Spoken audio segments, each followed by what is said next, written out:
I'd like to welcome you all to this meeting of the Overview and Scrutiny Committee on the 11th of February. Welcome. I'd like to remind you all that in the event of a fire alarm, all members, officers and members of the public are invited to make their way to the entrance of the council car park. So can we have apologies for absence, please? Cathy? Thank you, Chair. We've got apologies from Councillor Blackman, Councillor Casbolt, Councillor Mann, Councillor Greenbury-Pullen and Councillor Wakeham. Thank you. Thank you very much. I think that leaves us fairly low on numbers, so we need to get through the meeting fairly quickly so you don't have to leave. Is that all right? Do we have a date, a time when a couple of you need to leave, or are we okay? So we're finished by 4, shall we?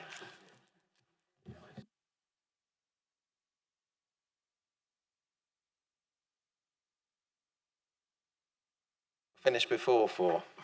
Okay, item 2 on the agenda is confirmation of minutes. So we're going to consider whether the minutes are a true and correct record. Do we have any comments, please? I'd like to say we had a response. It said that South West Water were going to respond to us, and we had an email from them on the 4th of February answering questions from this committee. So that I hope Councillor Leach, Southcott, Greenbury, Pullen, Councillor Viney, I hope you all were happy with your response. If not, then we'll address it at the next working group meeting. Is that okay? And in the meantime, we'll write to them and thank them for their email. Can we have a show of hands to say you're happy with the minutes, please? Thank you very much. Do we have item 3, declarations of interest? Do we have any personal or disclosable pecuniary interests?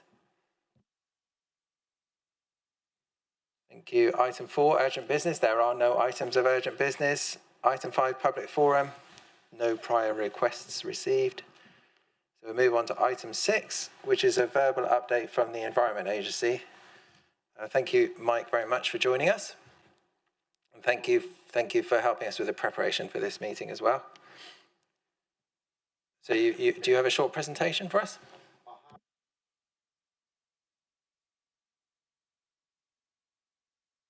Right, it's a complicated device. Just press one of the buttons. Yeah, and if you move it close to yourself, then it will work nicely. Okay. Thank you very much. Thank you. Okay, so I have a presentation to give on behalf of the Environment Agency. So if you just bear with me one moment.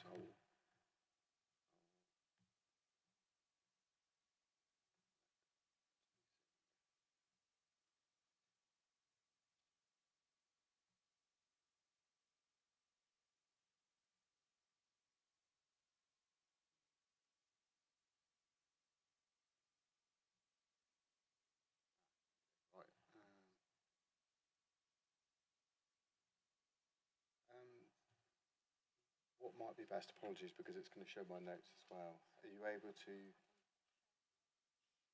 share yours if that's okay? Just whilst we sort out some of the tech, apologies, because I don't want you to sort of see my notes because that might not look correct for you.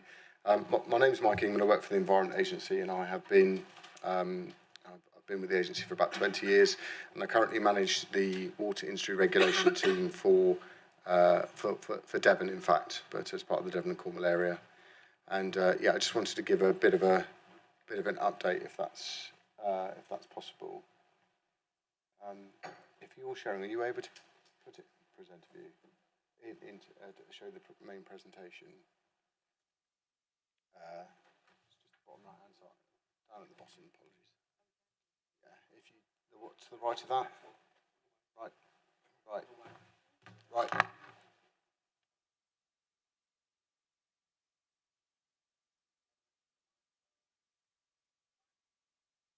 The one. Yeah. Perfect. Just so you can see that. So yeah. So this just really sets out what the Environment Agency do, what our responsibilities are, and our priorities. So you'll see there around kind of environment, flooding, regulating the waste industry, regulating South West Water, fisheries, that kind of thing. And yeah, some of our priorities. So I won't read through all of those, and we will share the slides at the end. But that's just to give a sort of flavour of what we do. Okay.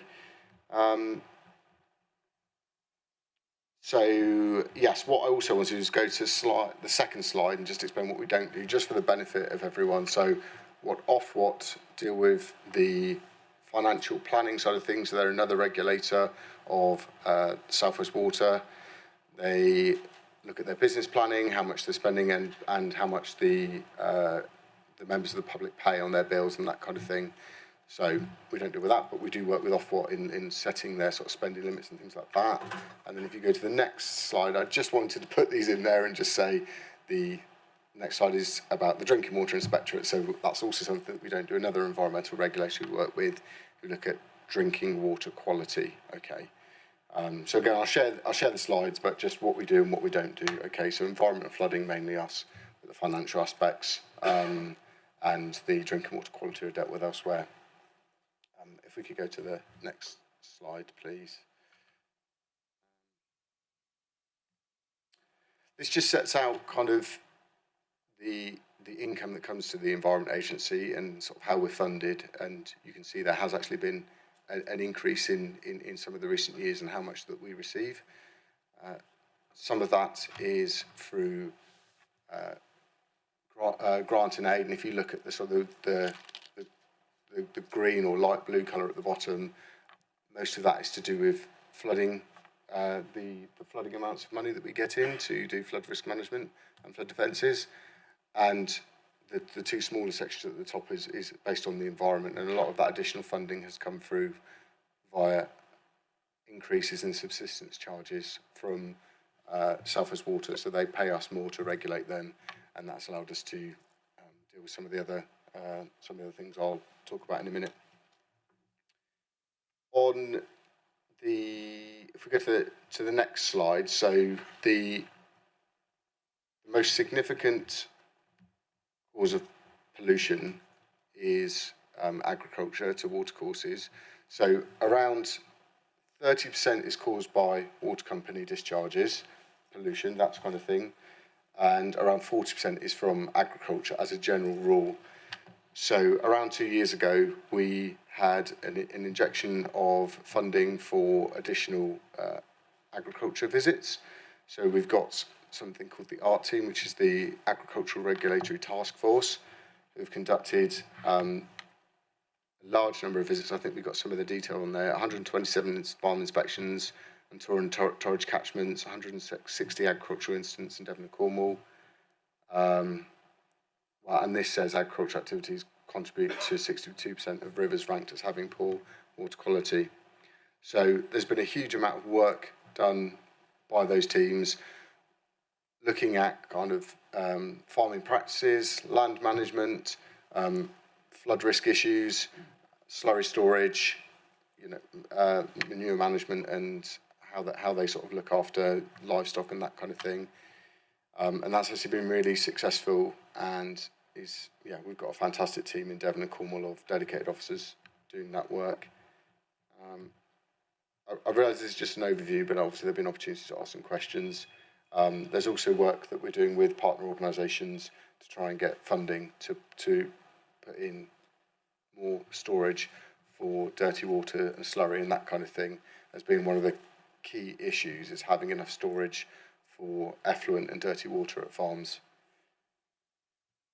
So I said around 40% of pollution from agriculture, and then around 30% is, if we can go to the next screen, which is water industry enforcement and compliance. So this is the team that I manage, and those are some local photos of our officers out and about doing enforcement and compliance work. I explained about that additional funding. So last year in Devon and Cornwall, we carried out around 115 inspections. This year we have already carried out 340, and our compliance year runs until the end of March. And then next year we're scheduled to do around 900 inspections in Devon and Cornwall. So we've gone from just over 100 to around 900 next year for Devon and Cornwall. So that's pump stations, sewage treatment works, combined sewer overflows, that all have a permit with us, and we're assessing compliance with those permits. We're not issuing any new permits for sewer overflows, and I'll talk about something very positive that's happening in the next 5 years, around reduction of those in a moment. But yeah, very proud of what the teams are doing, and yeah, that is going to massively increase. The amount of scrutiny the water companies are under has never been higher, and rightly so. Their performance is not acceptable. But I think there is a direction of travel where things are starting to improve, but that's as part of a larger process, which I'll explain in a later slide, if that's okay. If we go to the next slide, if we would. So this, if you can see on the map there, that explains how the area is divided for the water framework areas. So you've got a Tamar area, a South Devon and a North Devon area, and there is actually an East Devon as well, you can just see on the side there. So I have got some information from our catchment coordinators. So there's a separate team called the Environment Programme. They deal with things such as, they have the land management team who are looking at farming practices and runoff from rivers and things like that.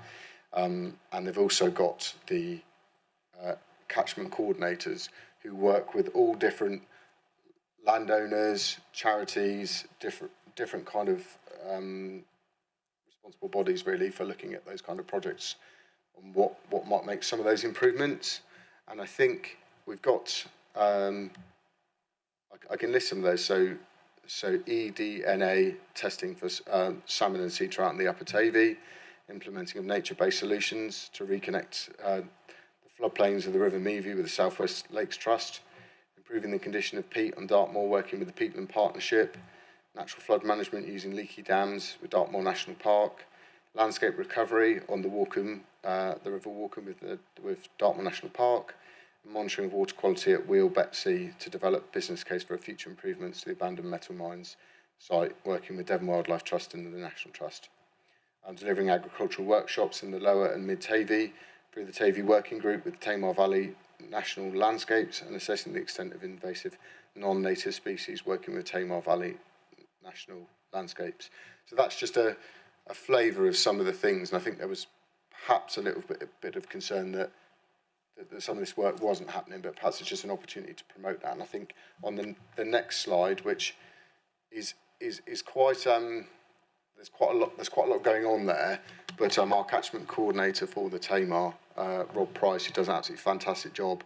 You can see some of the organisations. We've mentioned some of the National Trusts, the Duchy there, Devon Wildlife Trust, Dartmoor National Park, Yeoman Species Survival, Blim working with natural processes, the Blim Marine Laboratories. So there's quite a lot on there, but this slide will be shared because what I would encourage, I think there might be some questions at the end around how you might be able to get involved, or your constituents might be able to get involved with like citizen science groups or local charities and things like that. So I would suggest the catchment coordinator is the person who is linked into all these for all those different areas. So this one refers to the Tamar, and the officer is Rob Price. And if we go just to the next slide,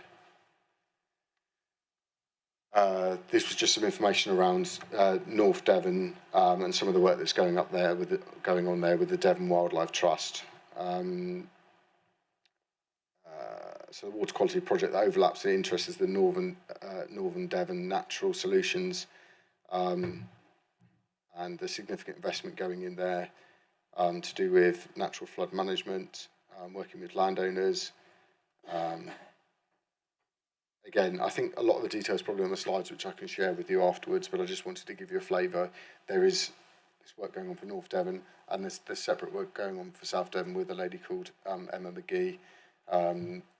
She, unfortunately, I think she probably hasn't been able to provide the update for South Devon, but I think what you can expect is a similar level of engagement with landowners, farmers, local charities, fisheries interest groups, those kind of things. and Emma is very keen to get involved, and I know that she's got herself authorised so she can go out and attend incidents and go above and beyond some of the others as well. So she's very keen to be able to go out, collect evidence, find things as they're happening and report back. So, yes, if we can go to the next slide, if that's okay. There's some text in here again. I'll give people the opportunity to look at that.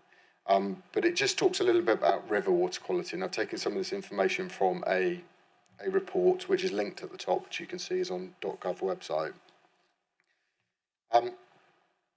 Ultimately, what it is saying is that river water quality is improving, but there's still work to be done. There's still pressure points in particular areas. What I was going to suggest that if anyone wants to, or if they want to look at this separately, at the bottom there's a link where it says you can view the archive of water quality data here, and again that's a .gov link. So every single sample that we have taken, we don't think we've ever taken, all goes onto this, and you can go onto a map. You can see where all the sample points are, and I think there's a question around may have been the thrushel, the river thrushel. I think one of the questions was about. You can click on there, you can zoom into the water course, and you can look at all the monitoring points and see all the data. So it may not be something we're able to do now, but I just want to let everyone know that opportunity is there. That's totally public information, and I do see it as a positive thing. Whizzing through these because I'm not sure how long you want me for. If we could go to the next slide. So this is to do with what South West Water are doing. I mean, I'm not here to, I know you speak to them separately. I'm not here to speak on their behalf, although they do have something called the Water Industry National Environment Programme, or WINEP, which sets out their 5-year spending review. And this, on the screen, you'll see some of the improvements that they are looking to make. There's a figure in here that doesn't look that exciting, but there's quite an important figure here. And if you look down about the middle, it says £764 million spent to deliver a 62% reduction in storm overflow spills compared to its performance in 2023-2024 by 2030. Now, I work for the regulator. I'm not here to celebrate what the water company are doing in general terms, but to say that that is an absolutely enormous reduction in the number of sewer overflows across the whole of South West Water network. To reduce it by 62% in 5 years isn't an end to it, is absolutely not the end of that story, and there's further improvements in all the investment periods coming up. But to say they're going to more than half the number of sewer overflows across the whole of their network in 5 years, I think is notable, and I think that is a really positive thing. And you'll see some other things that they're spending money on and looking to reduce the number of pollution incidents they have as well. Bathing waters, if we just go to the next slide, if that's okay, because this was mentioned. Another organisation that isn't necessarily one of the direct regulators, but DEFRA deal with applications for new bathing waters, and you'll have seen bathing waters are those sites which we traditionally think of as beaches, but more often now can be areas where there are significant numbers of bathers through the bathing season, May to September. They're designated sites, they get special protection, there's certain things that we do in addition to them. It's not only sampling, but they are protected in the event of overflows or incidents, and there's notifications we will make to the public should incidents occur during those seasons. So I think, well, we've certainly got new sites on our River Dart, and I think perhaps on the Elm as well, but I may be correct on that. But I think there's other sites that are looking to be designated, and one of the questions that we had prior to the meeting was, how do we do that? There's a link there, but it is through DEFRA. My instinct is that it doesn't have to be a particular, so it doesn't have to be a government department or the council. It could be a group of individuals, but there's certain criteria that must be met. So Yeah, anyone can apply for a bathing water status, but it has to be coastal or inland water and has at least 100 bathers a day during the bathing season, 15th of May to 30th of September. Has toilet facilities bathers can use during the bathing season, and there may be some other things there. But if it's a popular spot and it's something you're looking to get dealt with, when you see the slide, the link will work, and you can go on DEFRA's website and look at that. If we can go to the next slide, if that is okay. So I just wanted to say something about reporting incidents. That's something we really value at the Environment Agency. The number is on there. It's 0800 80 70 60. It's free. It's 24/7. I think sometimes what happens is constituents might say, you know, what can I do to help? Or they may see a pollution and then they may phone us or speak to you like a month or 2 months later. Reporting at the time with a photo if possible is the most likely way to have us to be able to attend, collect evidence, assess the impact, those sorts of things. Doing that after the event, so even 2 or 3 days later, it became quite difficult to definitively prove where it was coming from. I.e., was it coming out of a pipe? Was it coming from someone's site, runoff, that sort of thing? And it means our ability to take some form of formal enforcement action is diminished. So reporting it at the time via the number 0800 80 70 60, and that will get to someone, and it will come to a duty officer in Devon and Cornwall to kind of to look at that. Sorry, there are some notes in here, but they're not mine. So if we just go to the last page, which is any questions. I'll probably whistle through that quite quickly. I'm a little bit nervous because I haven't done the Scrutiny Committee before. So, yeah. Can I just say thank you for the presentation and thank you for focusing on our area. So I think we have a couple of questions on my right-hand side immediately. Thank you. So just a couple of clarifications, really. So the 62% reduction in storm overflows, how does that compare nationally? I mean, is that better than other water companies? Is it worse than other water companies? So there is a document.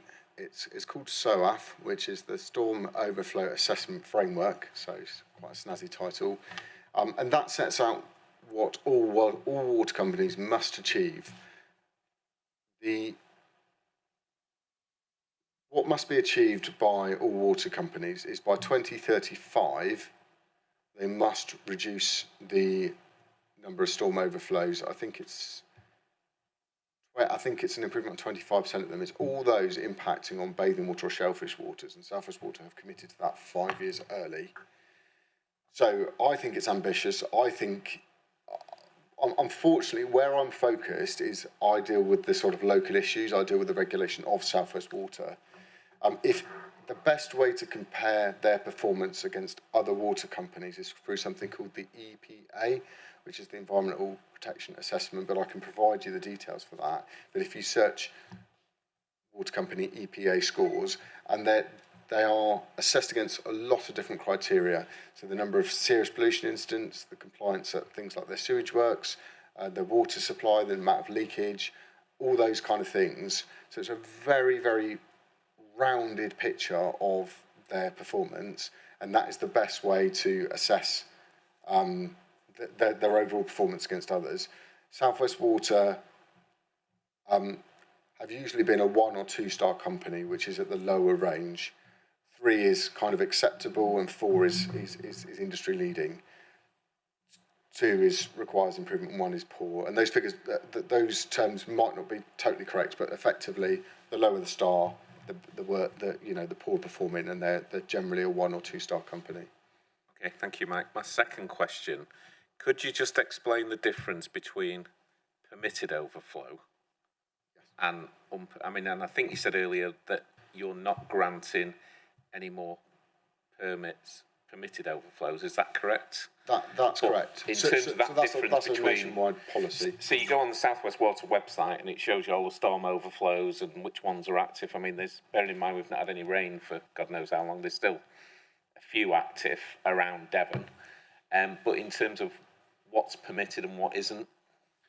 Sure, okay. So the point about no further overflows being connected, the point about is that there is a policy across the whole of the UK, as far as I'm concerned, or certainly in England, that no new storm overflows will be permitted.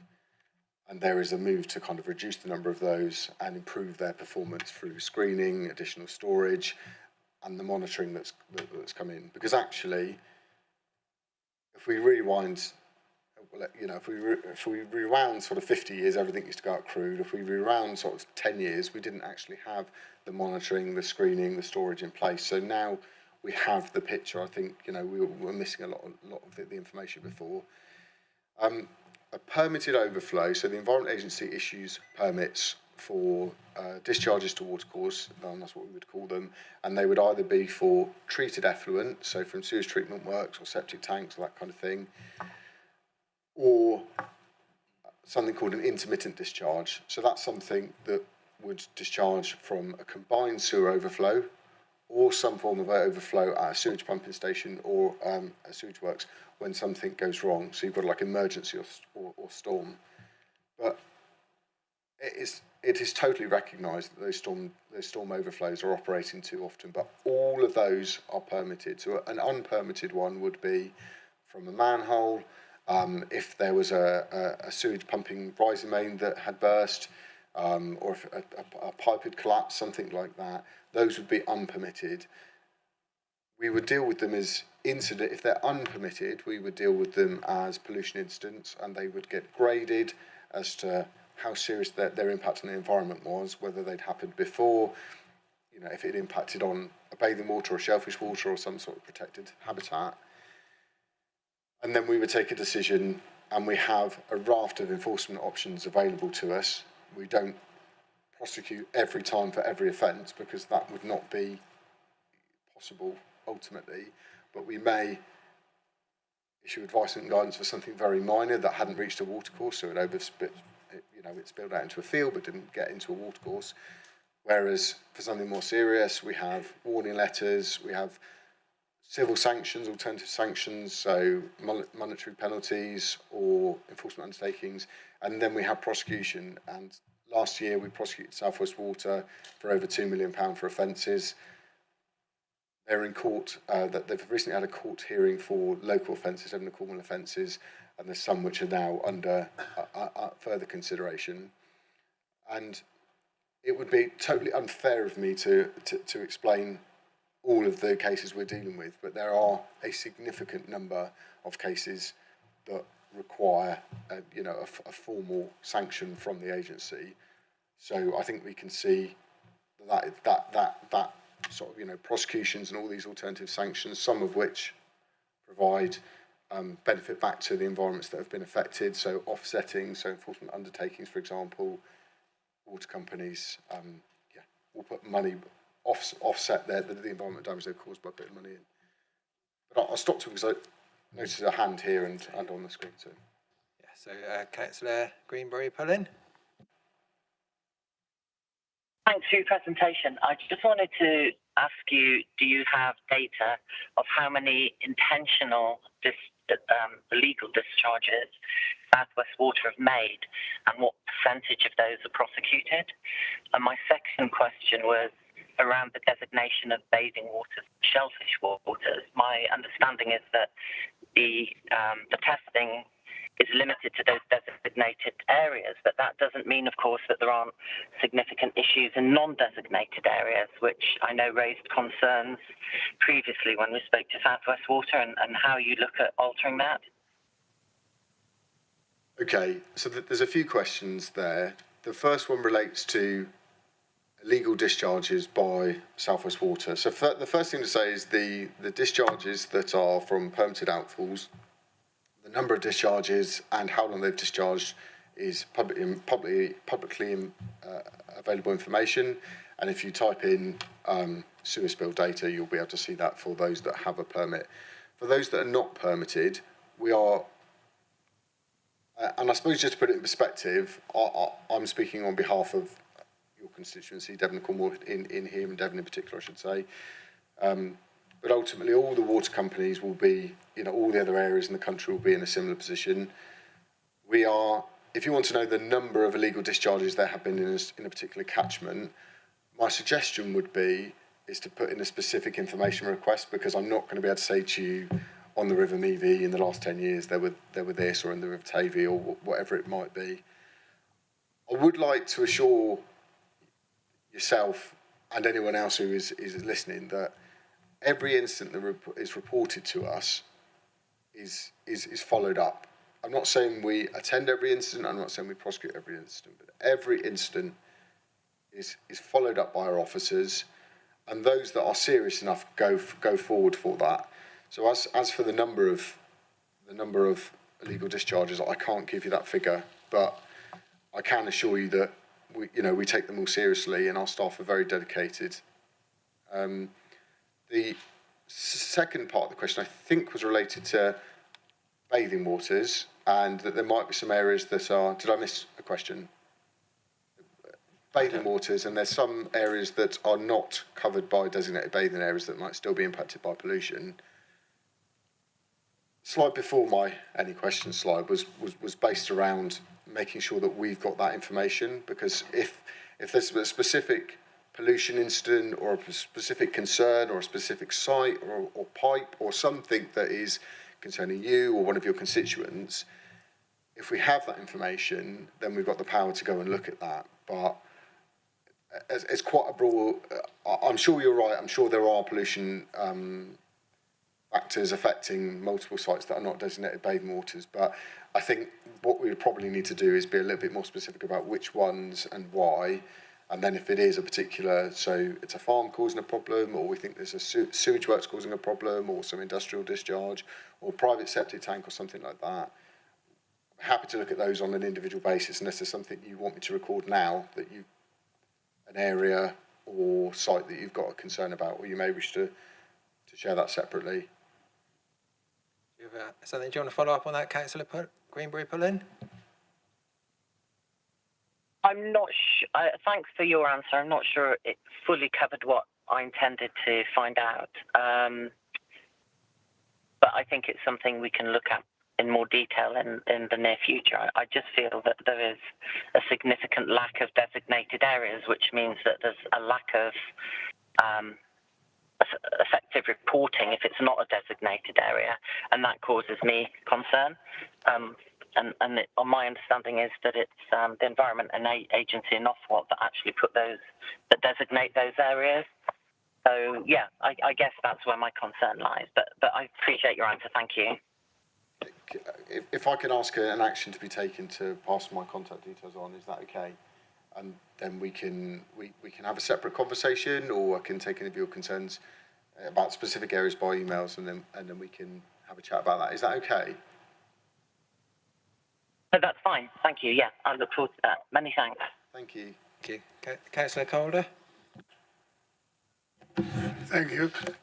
Can you tell me if the Environment Agency's remit extends beyond water? There is a whole natural environment out there which needs monitoring as well: the air, the soil, the natural environment in general. So yes, it does go beyond water. So we have teams that look after groundwater and contaminated land, for example. So things that are in the soil and the land, and the agriculture teams and the land management teams will also be involved with those.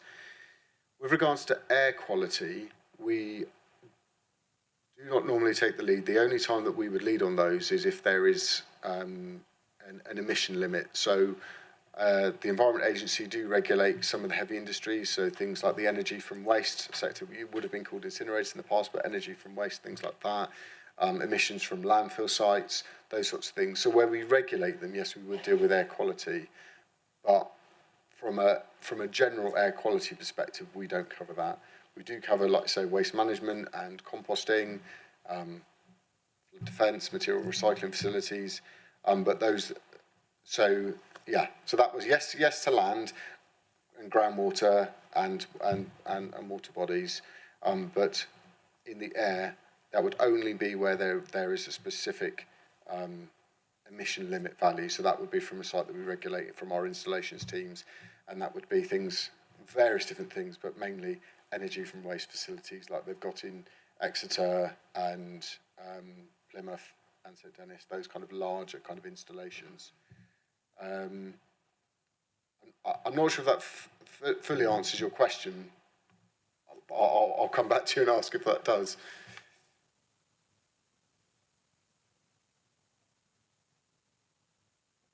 Thank you. So far, so good.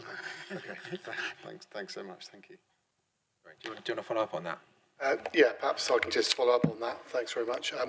So in terms of air quality, the local authority has a responsibility for some of the smaller premises. The EA deal with the larger permitted premises, we deal with smaller ones. So we deal with emissions from those premises at the point of release. And we also have a responsibility for monitoring air quality across the whole of the borough, which we do actively through our environmental health team. So if there's any specific questions about that, I can take that back to the team and answer those for you, Councillor. Thank you. Thank you very much. Councillor Daniel? Thank you, Chair. Thank you, Mike, for your talk. It's very interesting. Hope we'll get a look at the slides afterwards, will we? Thank you. Yes, yeah. So I've got two questions. One really, I did ask this of South West Water, is the role of new technology in dealing with all our contaminated water and sewage, because we've got a huge population compared to that was in place when this Victorian system was started, and we're still using that. Store it, you know, there must be a better way of dealing with it, and I don't know if other countries have come up with something, but whether we could look to the future and see what's coming along, so that we aren't in a situation where it causes so much environmental pollution. And my second one is about the role of beavers on our rivers and introducing more of those across the southwest. So thanks. Okie dokie. So yeah, the question about technology, I think there are great opportunities through technology to improve.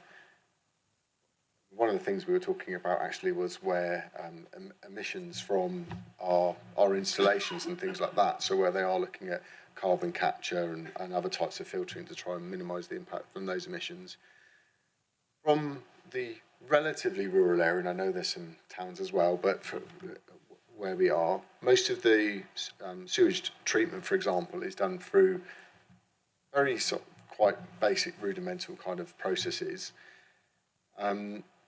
So you're effectively separating out the solid and the liquid. The solid is dried and then spread on agricultural land, and the liquid is then treated and discharged normally either into the ground or into rivers. I think there's always opportunities to innovate with those. I think South West Water are probably quite good on the water. Talking about the water industry, if those are the emissions you're thinking about, but I think they're probably quite good with the water treatment side of things, and there's things like desalination they're looking at to try and increase their water supply in Par, and the new water treatment works, that's the Mayflower water treatment works, which has been purchased on the edge of Dartmoor. So that is a very, very new, modern kind of way they treat drinking water to supply to us. But yes, the Environment Agency is innovating in the way that we kind of use our systems and use our data, and also the way we do our sort of enforcement and compliance work. And one of the benefits of that is that a lot more of our information is going to be available online. So, for example, our compliance inspections that we go and do we carry out at sewage treatment works and pump stations and CSOs. Currently, they're all public register, but you have to request them. But moving forward, they will be published online, so people will just have that information readily available. So if you want to look at your local sewage works or pump sewer overflow, that sort of thing, and see when it's last been inspected, you'll be able to see photos of it and comments and any non-compliances we've made. I agree with you. It's definitely an opportunity. I don't know how I go further than that, other than to say if there's South West Water do present stuff to us, other companies that we regulate in the waste industry, and on farms and things like that. So, for example, the capture of gas in AD plants to try and generate energy seems to be quite a popular thing, although there are some sort of risks with that, sort of risks of explosion and things. But yeah, so there's various things that are coming through, but if there's anything particularly you think would be helpful for us to know, we're happy to do that. And then we do have a chief scientific group, kind of like the sort of people at head office that look at these sorts of things. They're the types of people that speak to, COBRA and the Prime Minister's office and things like that. So we do have technical people, though I must admit I'm not one of them. So yeah, And the second part of your question was related to beavers. Release of beavers on our rivers. Yes, so I think if you rewind sort of 10, 20 years ago, flood and coastal risk management was really around sort of building big sort of concrete structures and things like that. But I think as you know, towns and urban areas have increased, we're looking at kind of other measures, other kind of natural flood risk measures, further up the catchments to store water where it is helpful, but also to kind of reduce the kind of flow of that. And there have been sort of leaky dams or kind of other structures that we're working with partners, as I explained in one of my slides, up in Dartmoor, and large areas of waterside land. I'm not using the correct terms because the flooding side of the business is not my special area, but I know that there's a lot of improvement works that have been done to kind of retrieve some of that land that would be sort of natural kind of flooded land to increase capacity. Beavers are part of that, and they've been very successful in their release. I don't have all the details, but I do know that we can find that there's certain locations. Their exact locations are never fully disclosed because they need to be protected and looked after. But I think as part of a wider group of kind of measures, I think they can have some real benefit. So there are more plans to release beavers on some of our southwest rivers, the more secluded ones. I was led to, I believe there is. I had heard that there was one area, but apologies, I can't remember where it is. But I think that they have been successful, and I think it's the intention that they can be released in areas where they're not likely to interfere with kind of other projects or kind of access to the outdoors and things like that. Thank you very much.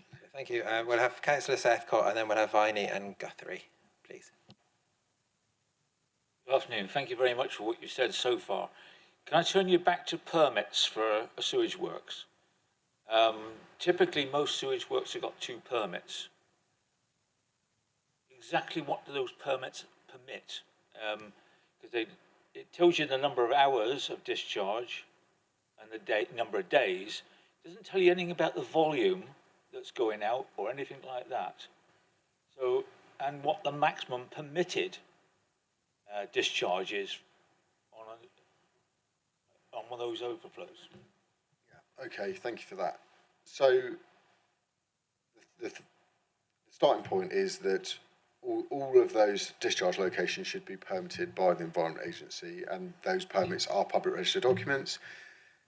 So if you want to see them, you can request copies of them, and it will tell you what all the conditions are. So you can be an officer for the day, as if we, as I've been in my job previously. When you go out, we'll be auditing, we'll be looking at each condition, and some of those will be around the quality of the effluent that is going out, so how polluting it can be to the environment for treated effluent. And then you've got other things, other conditions. So sometimes you've got 2 permits, sometimes you've got 1 consolidated permit that has the different activities. But the side you're asking about, I think, is probably to do with those storm overflows. So that's when the combined network can't deal with the amount of sewage and rainwater that is entering it.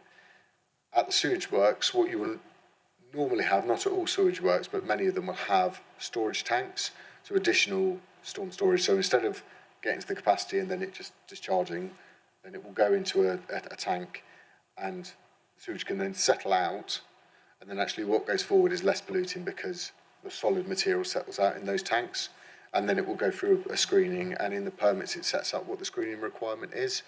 So it's undesirable to have them overflowing. That's the starting point. We don't want that, and we can see a commitment by the water company to significantly, more than half that in the next 5 years.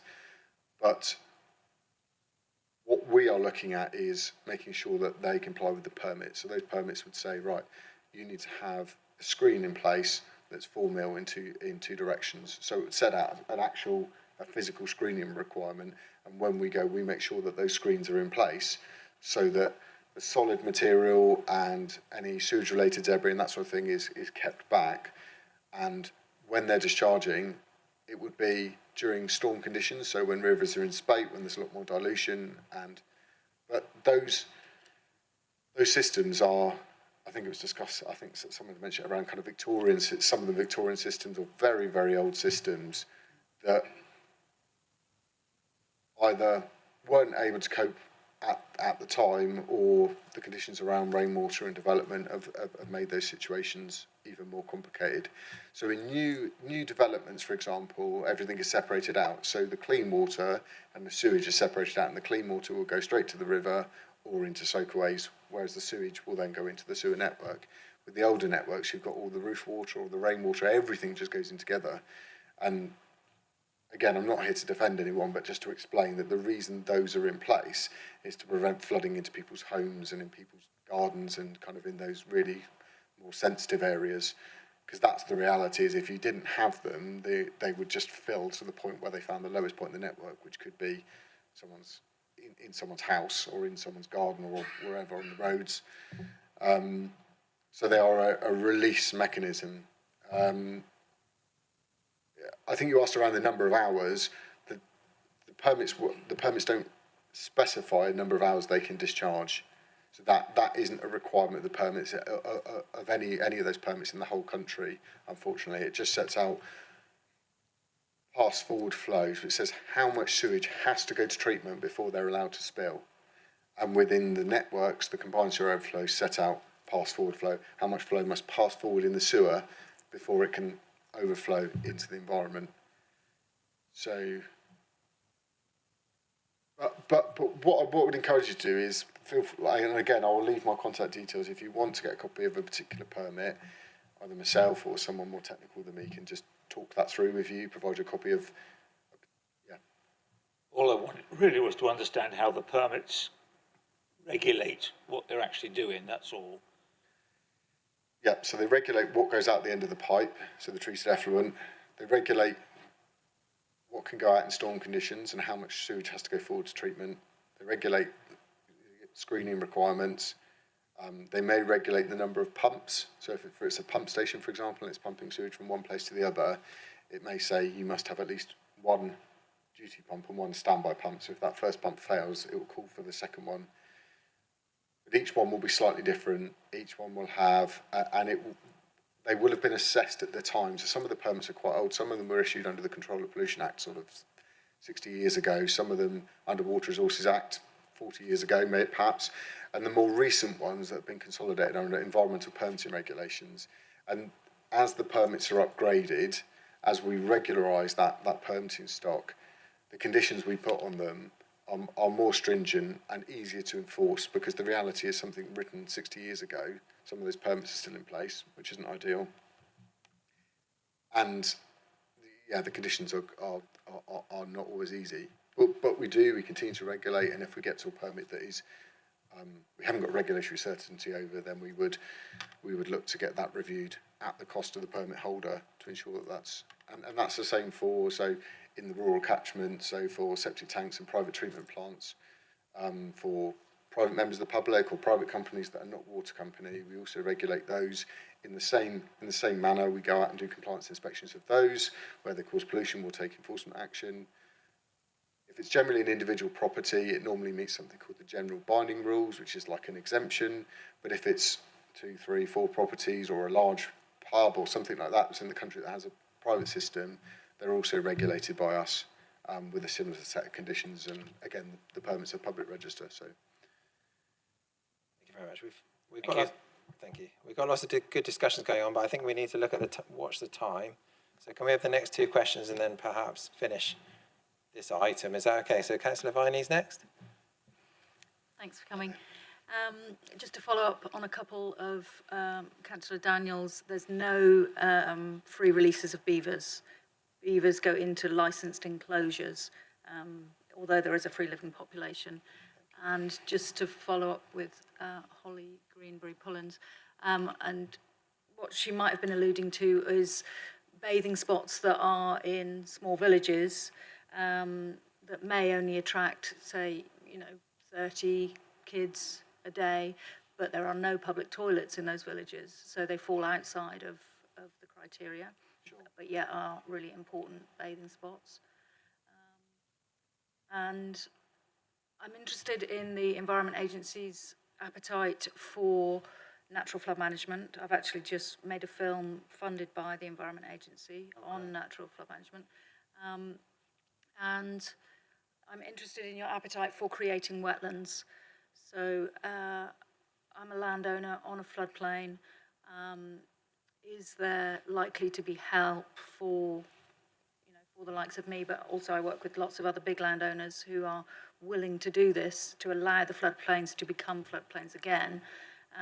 So is there any appetite to do that? Also, barriers, hard barriers in rivers.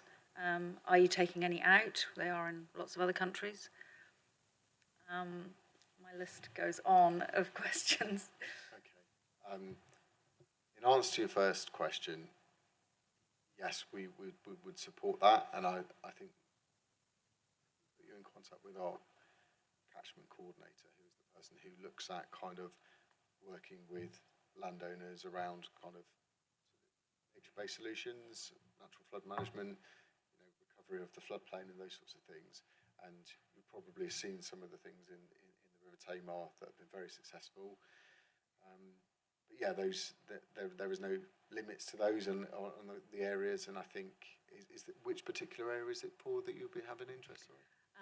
I'm personally in the Walkham, but I also work in the headwaters of the Tamar, above Launceston. So yeah, Rob Price is our catchment coordinator, and he is very, very active, and I think you would have a fantastic conversation with him. So we can just make sure we get contact details for you at the end of the meeting. Very much. Councillor Viney, would you mind feeding that back to the working group? Because it's very interesting. Is that okay? Yeah, sure. Yeah, thank you very much. And so Councillor Guthrie, and then we'll finish with Councillor Vashon. Right, just looking at the figures and still showing that agricultural activity is accounting for 60% or thereabouts of the pollution. And in the news semi-recently, it was alluded to, and obviously we do know there is fake news nowadays, but is industrial slurry still a real problem? Because it seemed to be alluding to something I was reading, that industrial slurry gets mixed in the slurry that would normally just come from farms and is then going onto the land. That's a severe pollutant. And is that the case still? Okay, so you say industrial slurry, so I'm going to try and understand what that might be. So might that be something like landfill leachate, or? I think it was anything that came from industry that was waste and was then, in a way of getting cheaper slurry, I think in a cheap way of getting rid of it, it was being mixed with slurry that was going to farms. Okay, so what I would say is this: obviously, the Environment Agency cover some regulation of agriculture, waste management, and obviously the sewage treatment works as well. Now, at some of the larger sewage treatment works or wastewater treatment works, and we're talking the very large ones, so I would think where they would be probably like, Totnes or Exeter or Plymouth, those kind of areas have got large treatment sites with additional treatment where they can accept imports, so tankered imports from different sites. So they might be the person who deals with the portaloos at the festival and then gets the tanker, goes and sucks them all out and brings them back, and that's obviously conventional waste. But there will also be things like brewery washings, for example, might be something like that, or like something from food and drink production. It might be something from either some form of other treatment process or from landfill leachate is one that I'm aware of. So at those larger sludge processing sites, South West Water have, if we're talking about South West Water in particular, they will have permits that will allow them, so separate waste permits that will allow them to discharge non-South West Water waste at those sites that have got additional treatment capacity and that are designed to take those wastes, so they've got a different type of treatment processes. So the works, the smaller works, normally don't they have sort of quite basic treatment facilities, and what happens is that the sludge from those, so the solid element of sewage from those, is then tankered to those larger sites. So in Plymouth, for example, we've got places like Erney Settle, Counters Weir, Marsh Mills, not Counters, Marsh Mills, Camel's Head, those type of places. And they're designed to have these imported wastes. But very few sites, so not ordinarily. At the other sites, they'll only take tankered waste from Southwest Water septic tanks and things like that. The risks should be managed by the coding of those wastes, and we do a lot of work with businesses and people who aren't businesses who do things illegitimately, or looking at the categorisation of waste, because that's what's really important. So whenever they move it, it needs to have an EWC European Waste Catalogue code, and the site they're taking it to must be authorised to take that code of waste. Yeah, I believe that was one of the main issues, that a lot of this slough was not being codified appropriately and was then finding its way into the land. Right. Well, we have got a national team that's a misdescription of waste team that specifically looks at those kinds of issues. But in regulating those sites, like I say, at one of those large sewage treatment works, you'd have a conventional permit and then a separate waste permit. And the separate waste permit is one where a trained waste officer would be looking at what's coming in, and they would do an audit of that. So the audit trails, that may be where some of these things are being picked up and saying, actually, it's not acceptable. And then that's where we would take the action to say, that's a breach of your permit. You've imported material that is either misdescribed or is a waste code that's not listed on the permit. If there's a particular site that you've got concern, because there's the wide, yes, there is an issue of misdescription of waste, but if there's a specific site or some spreading activity, because actually spreading material to land is also covered by the Environment Agency, but there is quite a lot of that, because like I say, at the sewage works, the solid part is dried and then applied to land. But if there's something, yes, there is an issue, yes, we've got a team dedicated to it and local officers, but if there's something particular, we can record it and have us report to you from the waste team specific. Yeah. Thank you. Thank you. And we'll finish off with Councillor Vashon. Thank you, Chair. Simply, it's going back to bathing waters again. I know you've answered a lot of the questions on that, so it was one of mine that I was going to ask you. But inland bathing waters, obviously we're creating lakes and rivers that obviously have facilities with them. Would you include sort of lakes which are non-bathing but are recreational? I'm thinking like places like Rodeford Lake. Obviously there's a lot of recreation going on there, but do you actually monitor those? So the short answer is that we don't. The longer answer is we could if they were designated. And I think the question before around kind of, we've got areas where there might be lower numbers of bathers. From, DEFRA is the organisation that designates bathing waters. So that's what I want to be really clear about, because I can't speak on their behalf, because we don't we have the monitoring programme, so we take the samples, but we don't designate the bathing water. That is done by DEFRA.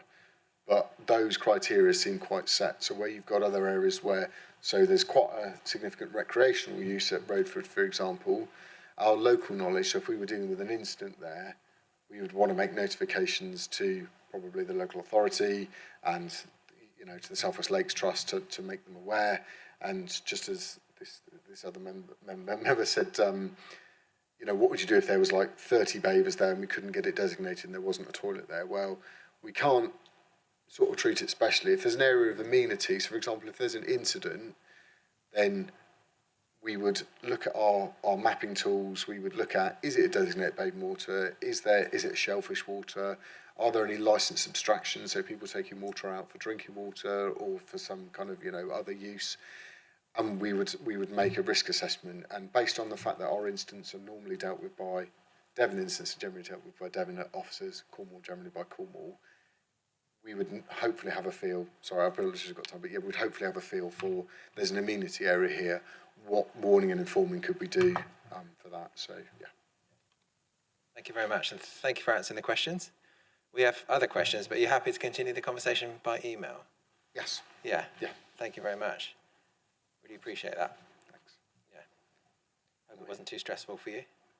It was fine. I'm not sure. I tried to answer as best as I was able. But if there's specifics, we can record those and get those logged as inquiries, just so that, I notice you've got another hand up there, but it may be that. Yeah, we do need to finish today. Yeah. Thank you very much. Fantastic. I'm happy to leave. I do think it's wonderful. We're so engaged in these sessions, so thank you very much. It's better to have the problem of too much interest than not enough, isn't it?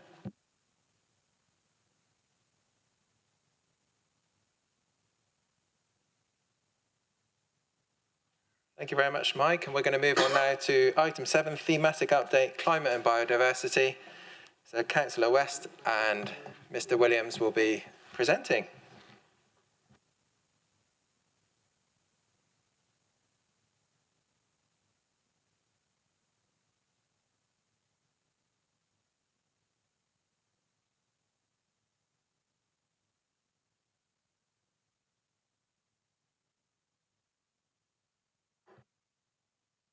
Please continue, Councillor West.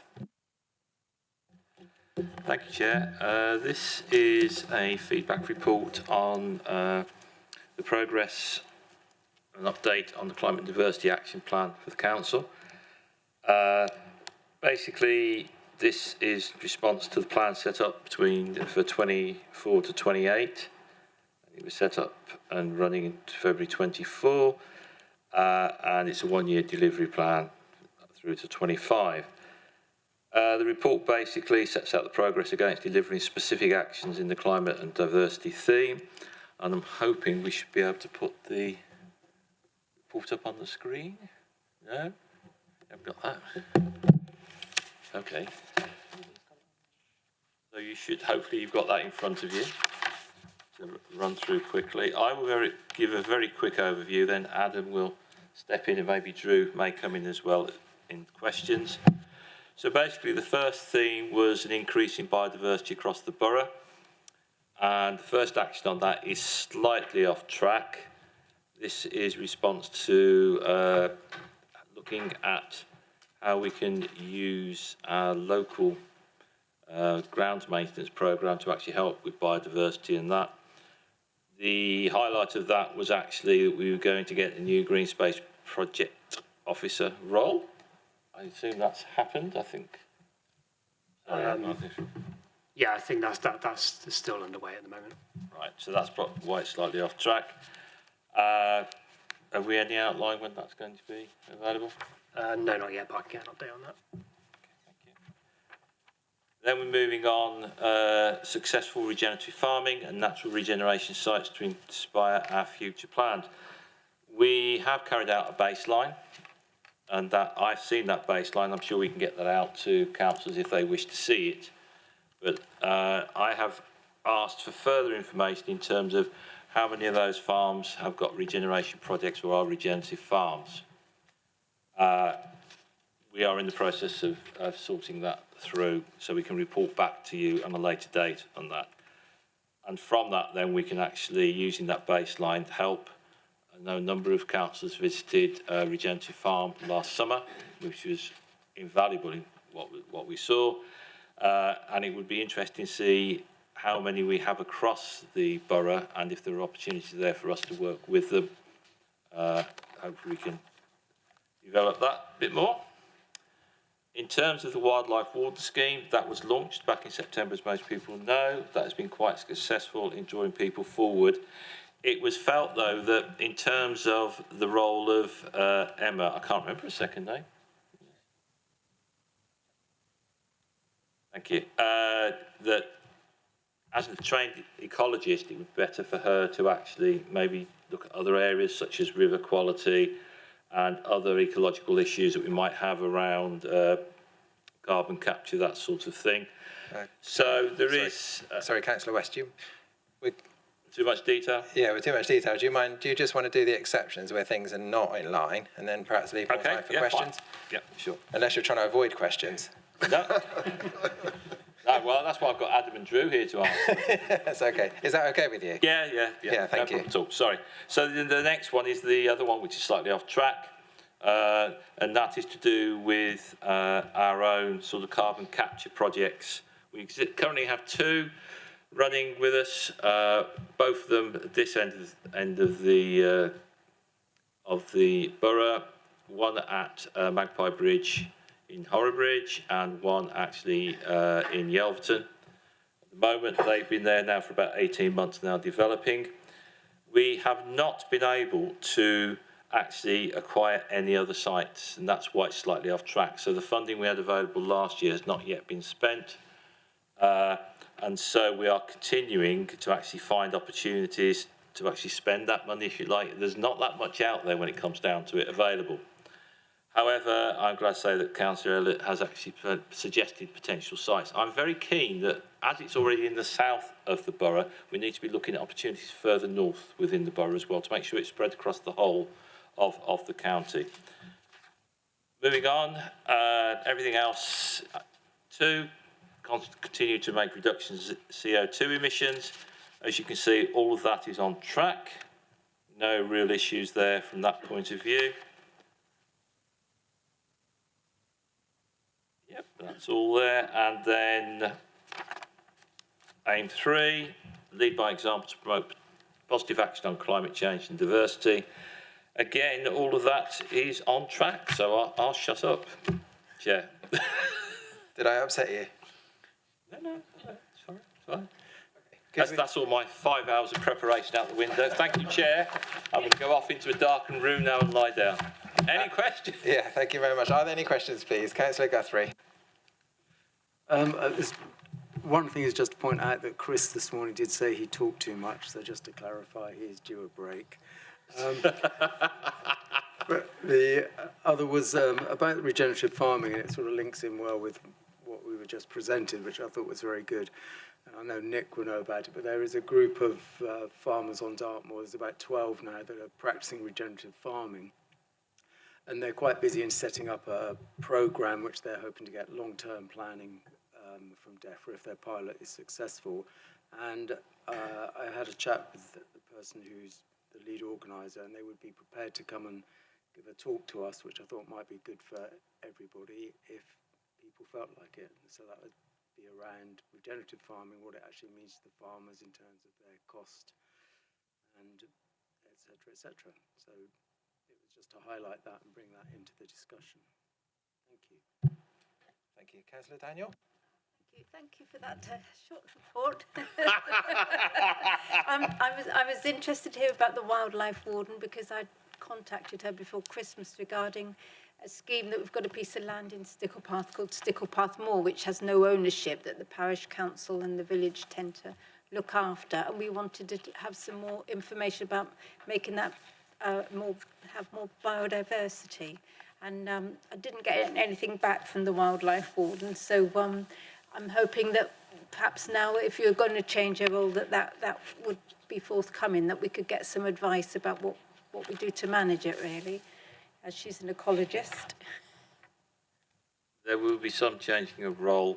We don't know exactly when, potentially, and it will give us greater opportunity, greater ecological expertise within the council to actually go out and look at projects like that, hopefully, and actually advise local councils and parishes.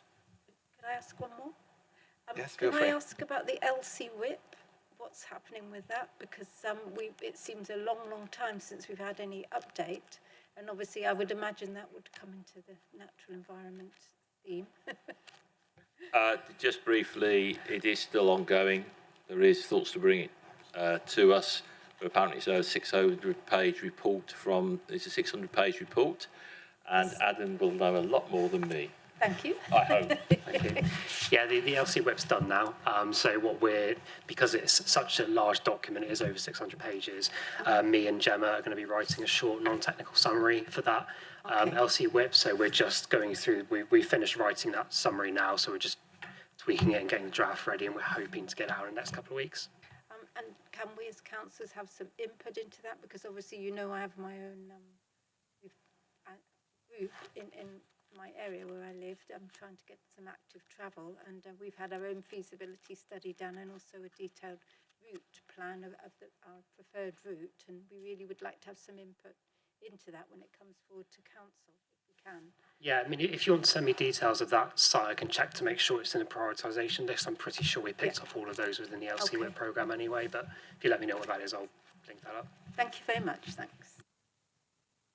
Last question about the food and farming officer, please. We met her at the regenerative farm visit, but I understood that West Devon Borough Council weren't contributing to her salary, so has that changed? I might have to bring Chris in on that one. Hi everyone. So I think that there was some discussion earlier in the year about there's a role that's fully funded by West Devon that's now being split across, perhaps, which allows Becky, our food and agriculture officer, to operate effectively across both local authority areas. So if Drew wants to elaborate, we'll just keep passing it up the chain of the command, and then he'll bring Andy in a minute. Perhaps I can just help there, Chair. So, yeah, there's the role of the Food and Ag Officer, which is funded primarily through South Hams, and then there's the Wildlife Warden role, which was just discussed, which is funded through West Devon. The idea is that there'll be a bit of cross-working between those two roles, depending on the demands in each area. So, effectively, the council will get the best of both worlds. Thank you. So can we see the baseline data, please? Yeah, we can arrange that. So I think when I spoke to Councillor West previously, that we've got the baseline data, but it doesn't really cover how much regenerative farms we've got in the area.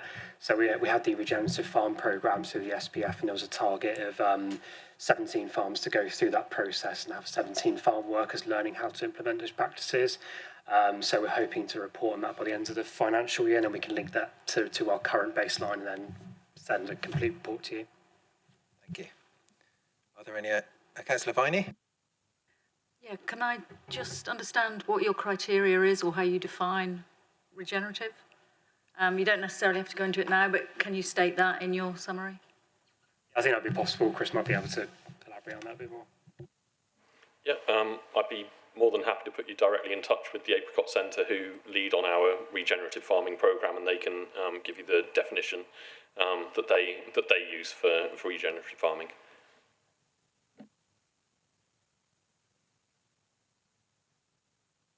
Are there any other questions? I'm just trying to catch up with my questions.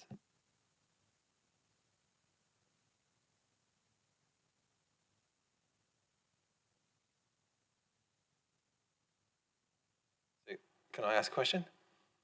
I can do what I like, can't I? Chair. So the Wildlife Warden Scheme, it reads to me like on page 18 that the position ends in May.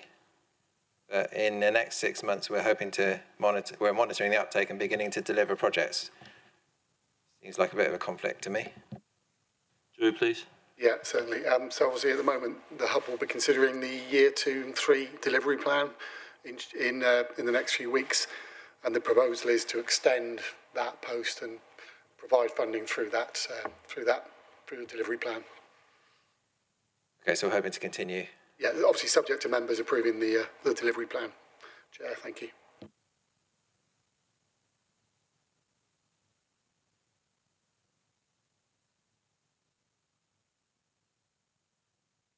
Sorry, I've got another question about the allotments. In the next 6 months, we're reviewing action with a view to closing. Why are we thinking of closing the allotment scheme? My understanding is that there is a lack of available land that West Devon owns to allow this to go ahead. There's no real suitable site large enough to do an allotment. We obviously got the one at Milton Abbott, that is on a 25-year lease, and that's obviously a success. But in terms of searching for other land opportunities, my understanding is that we haven't got that land available necessary for it. But I will defer to Adam or Drew on that. Yeah, that's exactly right. Yeah, I mean, we've scoped what we've got available in our ownership, and there isn't just anywhere else suitable to set up an allotment within our ownership. Would members agree with that, Councillor Viney? So is there any scope to approach local landowners? Not within the scope of what we had in the action, but we could, but that will involve land purchases and those sorts of things as well. I'm not talking about purchases, just leases that could match other agri-environment schemes. I've just been looking at really hyper-local sites, and there seems like there's sites that would be suitable. Okay. I've circulated something with Councillor West on food security that we really need to be looking at, so hopefully he'll circulate that. Yeah, and I can share that with our natural infrastructure officer and see if we can, move that forward. Councillor Daniel?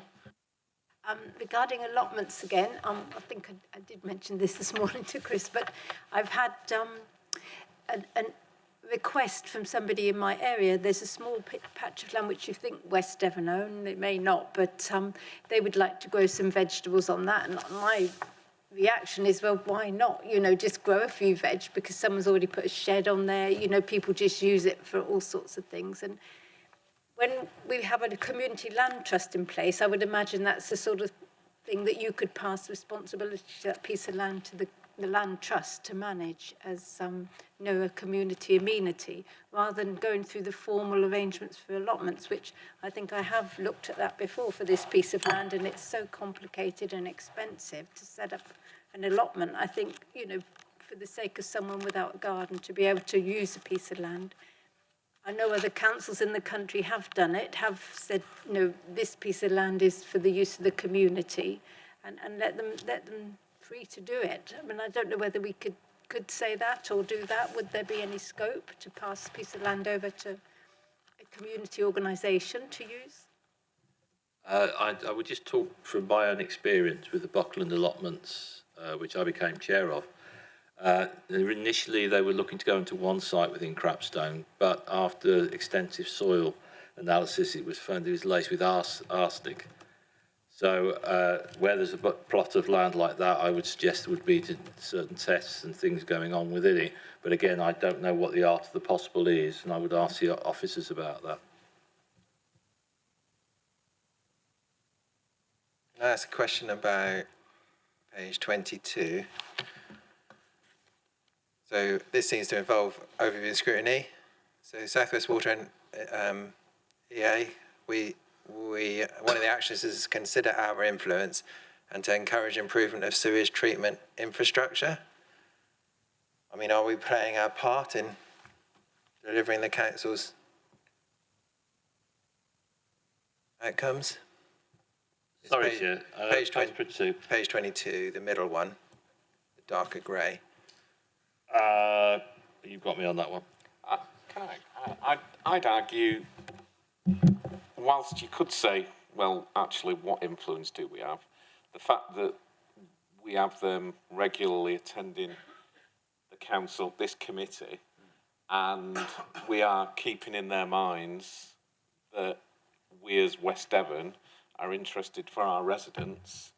So whilst you could say the influence is limited, it's probably better than not doing anything. So I would probably say that's on the right side of green, just about. And can I just say, Chair, it's very interesting, isn't it, listening to the South West Water's presentation and the EA presentation, and suddenly EA, well, actually, they're 1 and 2, they're poor or requires improvement, and yet inevitably we're being told, well, this is happening, that's happening, you're thinking, great. So I actually think publicly they're being held to account around that, and I think it's been great that we decided to split the EA and the South West Water, because it gives a fairer view of what each other is thinking. I mean, I think we are working together okay on this. I just wanted to check you were happy. I would reiterate, I hadn't even thought about it, to be perfectly honest, and I agree with Steve. I think we are having some sort of impact in our own way, and we are holding our feet to the fire a little bit. Probably not as much as we could or should, but we are what we are, and we are doing what we can to raise people's interests, I think. And we attended the Water Summit, which we were part of pushing for as well. So the pressure is on. They know that the pressure's on, and we're keeping, I guess, accountable. Yeah, and our committee is certainly very engaged in the conversation, so that's good. Yeah, and the fact we've actually got South West Water focusing on West Devon rather than wider afield. I mean, it's very interesting, Mike's presentation, when he talks about the fact that pollution in rivers has improved. I was going to ask the question, but we ran out of time. Are we talking about across the whole country, or are we talking about specifically Devon, West Devon? Because anecdotally, I remember moving down here 20 odd years ago, and there were fish in the rivers and that, and it just doesn't seem to be there. And you talk to any angler, I think that's reduced. So that report may be a bit of a misnomer to say that river pollution has reduced over the whole country, maybe, with the reduction in manufacturing industrialisation. But within West Devon, I'm not so sure. But okay. Are there any other questions? Can I just ask a final question about local food? I'm on the Devon County Council Food Economy Working Group, and South Hams are doing a lot of work with local food. And I just wonder if there's any scope or any thoughts that we might do more to support our local food. I'll defer that one over, if I may. I'll pick that one up. So, yeah, South Hams at the moment are looking at developing a food hub or food aggregation location to see whether or not they can increase the use of locally manufactured food, reduce food miles, carbon footprint, so a sort of holistic approach to food production. It's very early stages at the moment, and I think there may be some learning from that in time, Chair. But at the moment, I think it's testing the water really, and that's part of the role that the Food and Agricultural Officer is doing. So they're working on markets and so on. Again, if we wanted to sort of dedicate some time to that, we would need to put that in the hub forward plan really, in the council plan, because it would take a bit of officer time. But, something we can certainly consider. Thank you. Thank you very much. Any Councillor Viney? Yeah, just to comment on that, we don't want to reinvent the wheel on that, and Tamar, Grow Local have done a fantastic job on this and are really running an amazing food hub. So it'd be great to be part of that and bring in our upland livestock farmers into that. Would it be possible to arrange a visit to that, something informal? To Tamar, Grow Local? I'm sure it would. Yeah, they're really... Just an observation, based on what Councillor Viney said there, and also what Councillor Guthrie said about the regenerative farming. Was I right? I couldn't. Anyway, both of those are examples of communities, businesses getting together and doing stuff without us. And actually, okay, all right, with some support from us then. Thank you. But I guess what can we do as a committee that asking them to come along and sharing what they're doing publicly, which might then spark the ideas for others to do, is one of the things we could do as a committee, as a council. Okay, thank you. So we could look at that with the work programme. Yeah. Any other comments? Thank you very much, Councillor West. I hope you're talking to me afterwards.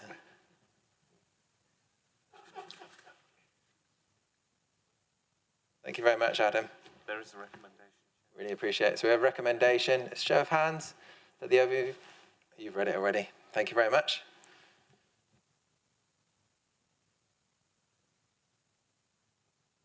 So I hesitate to ask our next report to be concise. Now we have item A, a thematic update, economy and jobs. Councillor Drury and Mr. Shears to present the report. Thank you very much for your time. Are you happy to be concise, Neil?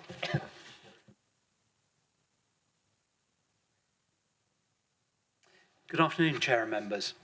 Today I'm pleased to present an update on the Council's Economy and Jobs Progress Report as part of our broader Council plan. Over the past year, we have seen several key successes that support local businesses and communities. I can also offer an update to the chart on page 2. Do we have a copy of the report that we can pop up? Or do I need to? I've got it if I can plug in. Plug in or? Join the meeting. Okay. I can do it. Sure. Yeah.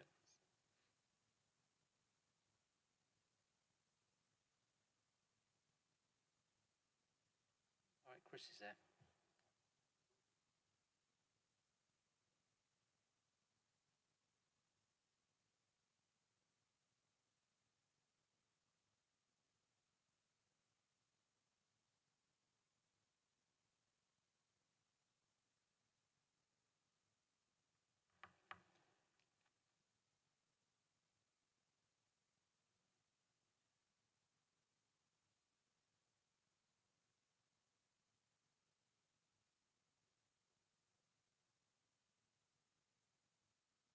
Whilst you're doing that, the summary of the report says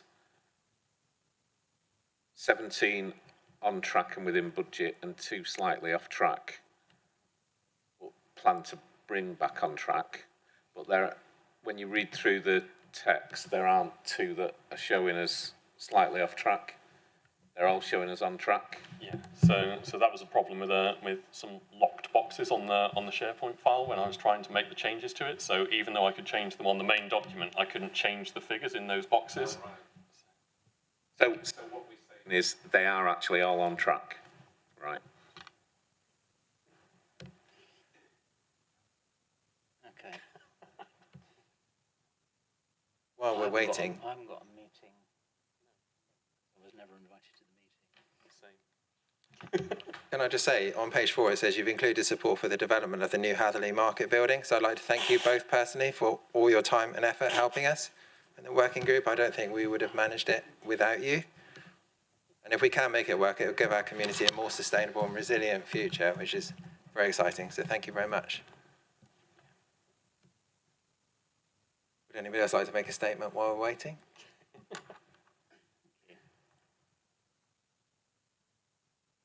Sorry, Cathy. Okay, thanks.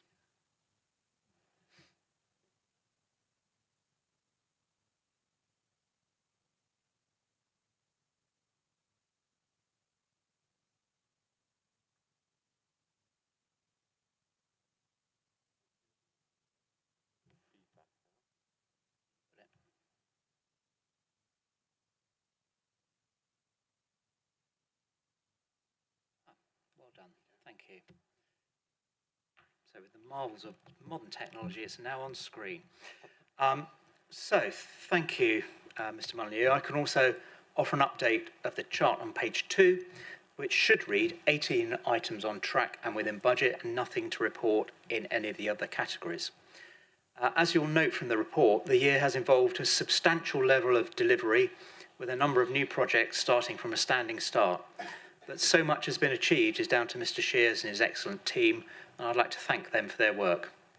One major highlight is the establishment of the Oakhampton Business Improvement District, which, following a successful ballot, will now generate up to £138,000 annually to enhance business support and town improvements. Additionally, our grant programmes have enabled businesses and community groups to decarbonise their activities and strengthen rural service delivery. In the agricultural sector, our support initiatives have exceeded targets, helping farmers bring innovative products to market, from smart grazing technologies to new uses for byproducts. We're also working to maximise the benefits of the UK Shared Prosperity and Rural Prosperity Fund programmes, ensuring strategic infrastructure improvements while fostering business innovation across all sectors. Digital connectivity remains problematic, and the team is exploring options in this regard and will make further recommendations in due course. Looking ahead, the allocation of funding from the UK Shared Prosperity Fund for 2025-26 is now clear, and the team will be focusing on extending successful projects and developing new opportunities. I look forward to discussing this report further, and welcome any questions. Thank you very much. Do we have any questions? Councillor Leach. Thank you. I'm sitting too quiet. Not take a while to get going. Oakhampton bid, and this doesn't come to us as a surprise to Mr. Shears. One of the knowledge that has come from this is that some of the charities in Oakhampton weren't told that although they get 100% business rate relief, 80% government, 20% normally through West Devon, all of a sudden they're being asked to pay a levy. How you can pay 3% of nothing, I'm not quite sure. But I understand it isn't enough money that comes into the bid that the charities weren't told about. The charities want to know how that can be resolved through the bid or through West Devon. Please. So we're well aware of the charities in the town that are affected by this, and we are looking at the best way to resolve the issue for them. So we're looking at potentially a rebate scheme. It's a bit of a tricky one because there's not anything within the articles of a bid that allow you to simply dismiss the necessity for an organisation to pay into a bid. So it's a bit of a strange one. So we are having to find an approach that will work for this so that they don't end up having to pay that funding. In the grand scheme of things, out of the 138,000 per year, it works out at about £1,400 of that figure is the total amount. And so we're currently looking at, there's been a hell of a lot of admin going on in the background, so it's taken a little longer than you'd hope. But now that we've got our chair and our vice chair in place for the bid, they're now looking at projects and the potential for a rebate scheme or some way of offsetting any cost that's incurred in terms of the levy for the bid for Oakhampton. I should say as well that we've also offered grant support to all of the charities that have been affected, non-match funded, up to 10,000, which clearly is vastly more than the amount of levy that they'd have to pay. But we still recognise that it's an inconvenience for them to have to try and find that funding in the first place. Just to come back on that, it's all right to have grant funding for projects and schemes. That's not what they need. They need revenue. And most of these charities are after the same amount of grant funding that's out there now, and they get grant funding in to help run it. Just to pay it back to the bid doesn't seem right. Yeah, and I accept that, and I'd say, you know, for specific organisations like Dartmoor Search and Rescue, for example, we have actually supported a grant for them for a new vehicle to get them, you know, to help them with their activities. But I still take on board your comments, and we are trying to find a way of resolving that for them. Can I also add, Chair, that one of the objectives of the bid, of course, is to because at the moment we're taking money from those businesses that are resident within the bid levy area. One of the objectives is to try and use that funding to leverage more funding for the town, and that hopefully would include some of the charities as well. So, and that could include, and I don't want to speak for the bid, but it could include things like training in applying for grants and support for applying for grants and so on and so forth. So I think overall we have to accept that there are difficulties, but that the general benefit we hope is going to far outweigh the problems that may ensue from having moved down the route of going down a bid route. Thank you. Councillor Daniel. Thank you, Chair. Thank you. I wanted to ask for an update on the Oakhampton interchange. I know it's a big infrastructure project, and we don't seem to have heard anything for a while about, you know, how far along it is and when we're going to achieve it. Thank you.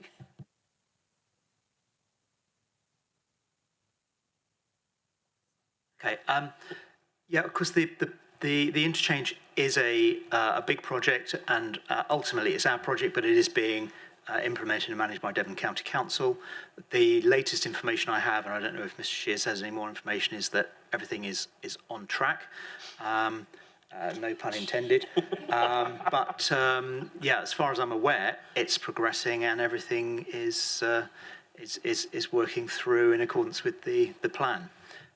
I'm sure we can get a more detailed report, and a more detailed report to ONS would probably be in order Yes. at some point. Mm.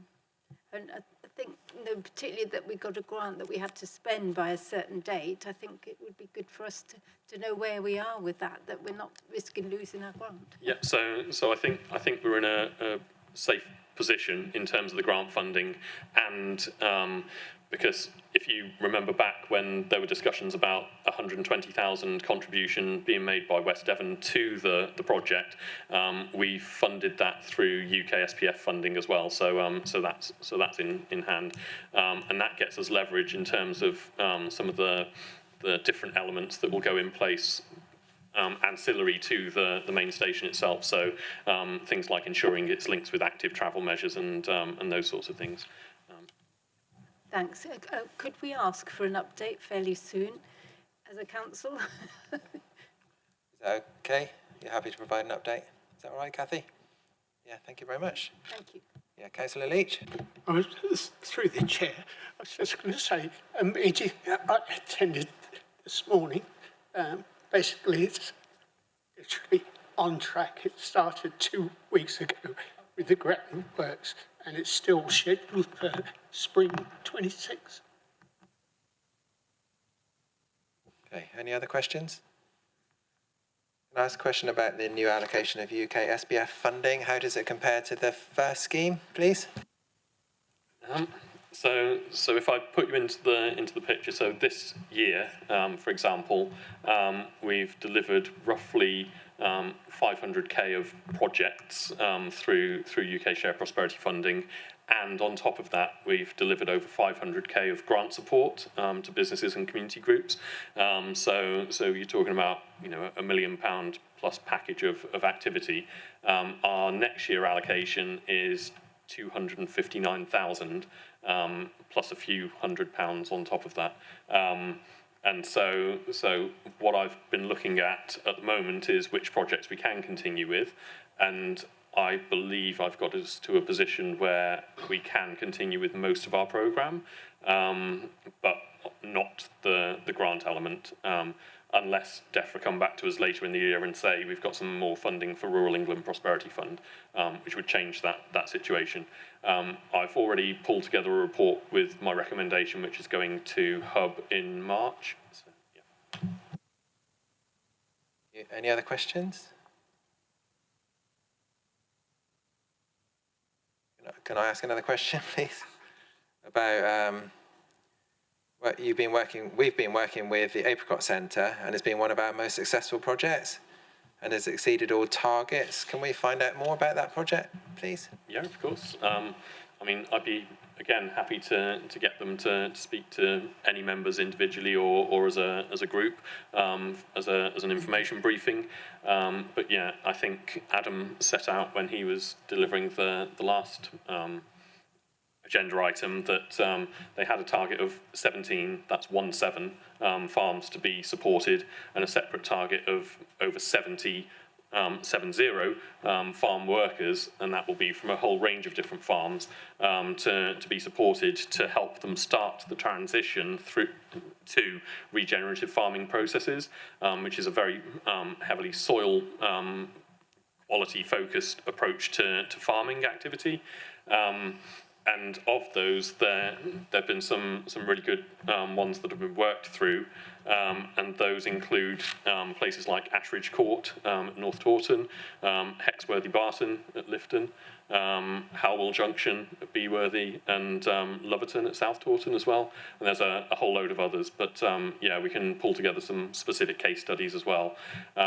In fact, I think that separate to that, there was the Agri-Innovation programme, and in the update that went to members in November, that had a couple of case studies for some of the work that's also been going on through that project. So not only has the Apricot Centre been delivering support for regenerative farming, but a couple of the ones going through the Agri-Innovation programme have also started that process as well.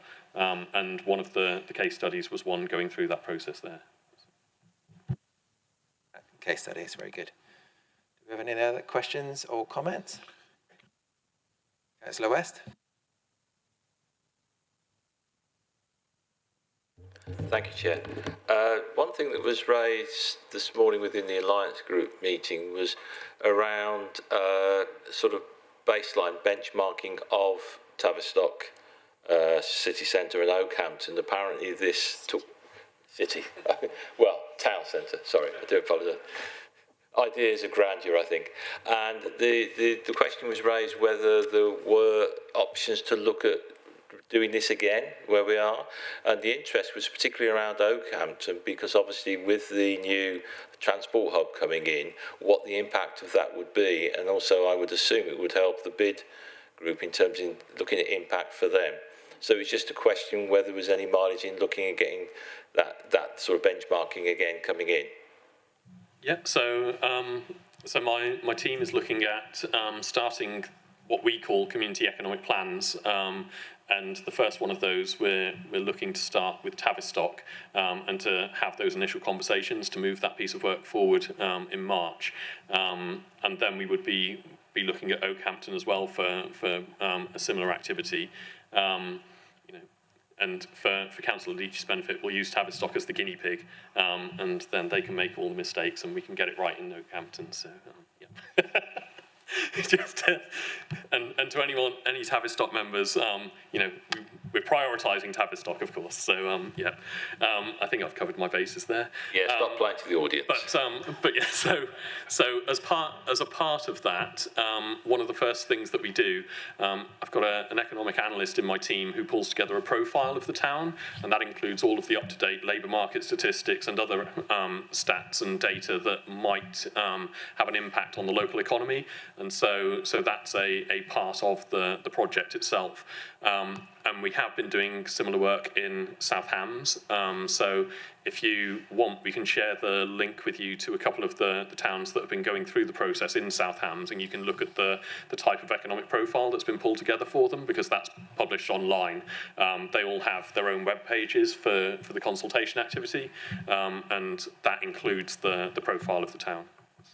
I think that'd be helpful if we could sort of put that out to other councils and that part of that. And obviously their concern is currently there are a lot of empty properties within the Tavistock High Street, so that's where those concerns have come from. Thank you, Chris. Thank you. Thank you very much. I think we've finished questions, have we? Yeah. Can the rest of you stay here for another quarter of an hour? See you soon. Yeah. Yeah, thank you very much for the report. That was encouraging. I think we have a recommendation that we note the progress update against the economy and jobs section of the council plan. Can we have a show of hands, please?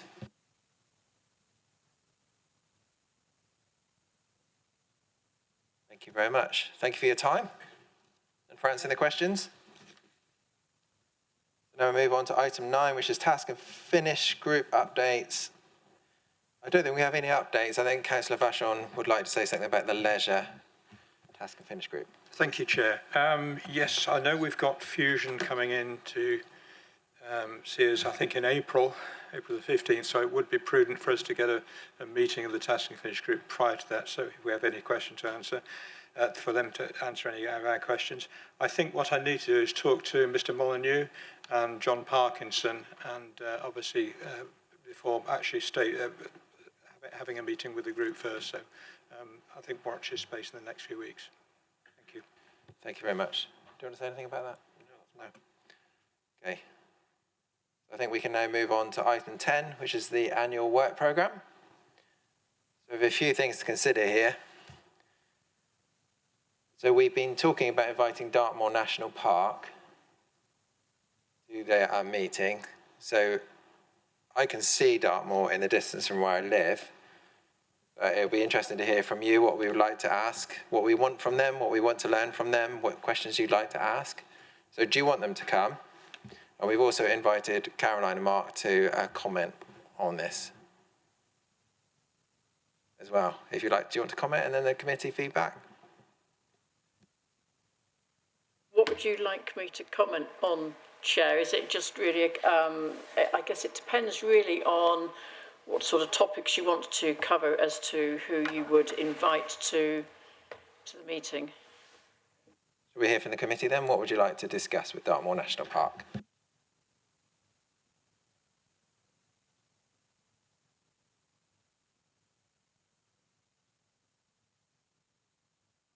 Yes, I'd like to talk about, because obviously I'm trying to look at the Community Land Trust and social housing, and I really want to find some of their views on that and whether they'd be supportive of that project within Dartmoor National Park. So, thank you.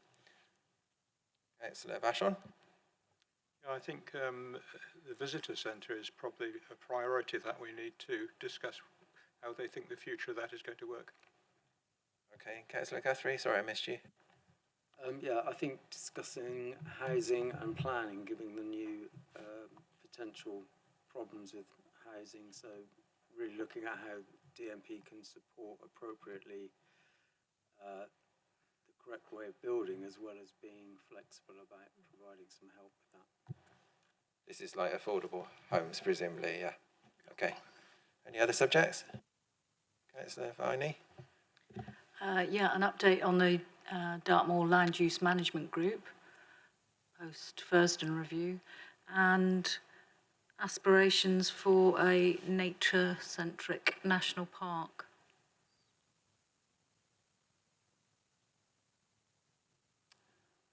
Presumably that's linked to sheep farming, is it? Well, I think if you ask the public what their expectations of a national park would be, I would have thought nature would be high on the list. I'm sure that's true. Any other comments before we ask our Dartmoor National Park representatives to feedback? Does that give you a bit more information to comment on? It does, thank you, Chair, although I did miss some of what Councillor Vachon was asking about. My apologies. Sorry, Councillor. Yes, it's regarding the visitor centre at Princetown. What they thought the future would be for that. So, with regard to the visitor centre, that's going to remain open now until October. And then following that, the lease will be handed back to the Duchy in March 26. I understand there are conversations being had about the future of what the building is going to go for, but that's beyond our remit once it gets to March 26 when the lease is finished. Okay, thank you. I think that there's obviously a bigger question of tourism on the moor as well, and how information is going to be passed to the tourists if there is no tourist information centre. So I think that's something that needs to be asked in the future. Thank you. You're talking about certainly something that's being investigated, and there are, of course, 2 other visitor centres nearby. So you've got one at Postbridge and one at Haytor.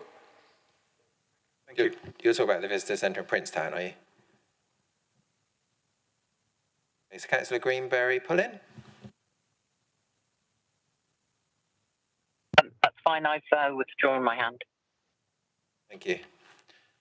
Okay, Mark, would you like to say something? I think Caroline said it all. No, I think there's some good points in it. I think it's good to get them in, actually. I think it's I'm quite looking forward to it, and I hope we do give them.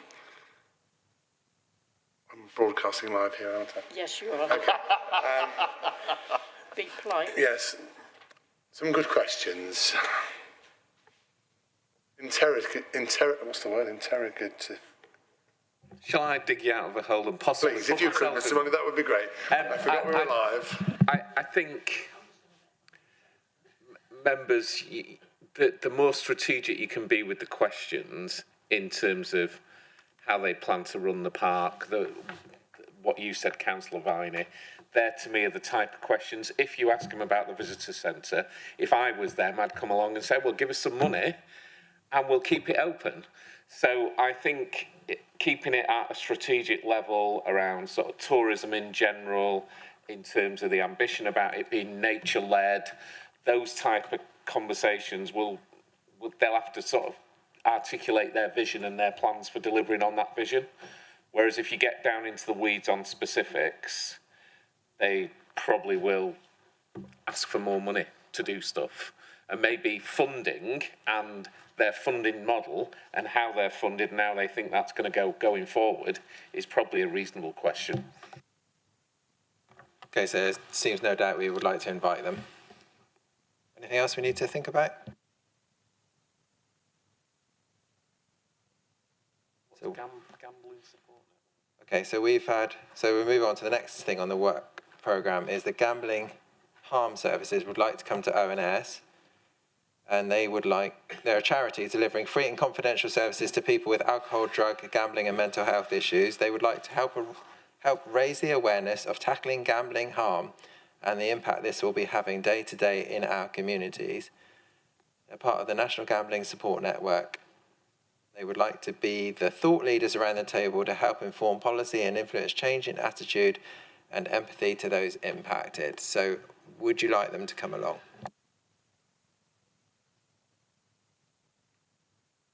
I would say, Chair, that if you've already got, assuming Dartmoor National Park accepts our invitation, you've got a planning thematic update and fusion and KPIs, having them to the next meeting would probably be a stretch. Okay, so can you let me know if you'd like them to come to a meeting sometime in the future, please? If I don't hear anything, I'll assume a no. Is that okay? And then local food, whether we want that to go onto the work programme, perhaps you could feed back after the meeting if you're particularly interested in that subject.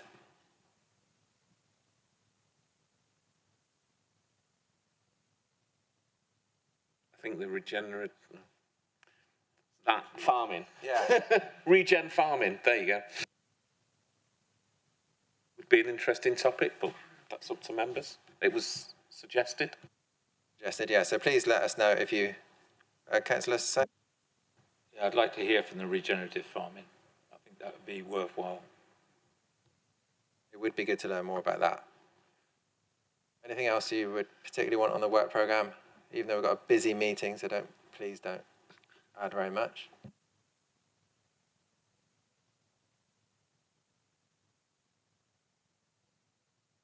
Yeah, that will be sent to us separately, won't it? I think. Did we ask for that? Yeah. Thank you, Caroline and Mark, for helping us out with the Dartmoor National Park. Can we close the meeting? Thank you, Chair. Yeah, thank you very much. The meeting's closed. Thank you for your engagement and your interest. Very much appreciated.